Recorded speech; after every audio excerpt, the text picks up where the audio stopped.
श्रावण महिन्यात सर्वत्र विविध धार्मिक कार्यक्रम संपन्न होत असून यावेळी येवला शहरातील अमरधाम येथील महामृत्युंजय महादेवाच्या मंदिरात शनी प्रदोष निमित्त दिवसभर विविध धार्मिक कार्यक्रम संपन्न झाले। यावेळी सकाळपासूनच प्रदोष असल्यानं शिवभक्तांची दर्शनास गर्दी बघण्यास मिळाली।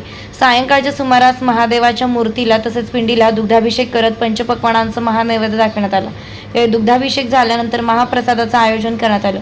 यावेळी येवला शहरासह परिसरातील तसेच बाहेर गावातील हजारो शिवभक्तांनी भव्य महाप्रसादाचा लाभ घेतला। प्रदोष असल्यानं आकर्षक अशी विद्युत रोषणाई देखील यावेळी करण्यात आली होती। मोठ्या भक्तिमय वातावरणामध्ये शनी प्रदोष कार्यक्रम महामृत्युंजय मंदिरात पार पडला। यावेळी महामृत्युंजय ग्रुपच्या सदस्यांनी अथक परिश्रम घेतले। नमस्कार। आज येवला येथे महामृत्युंजय मंदिरामध्ये हजारो लोकांनी महाप्रसादाचा लाभ घेतला। मंदिराचं दर्शन झालं, दिवसभर कार्यक्रम झाला, संध्याकाळी महाआरती झाली।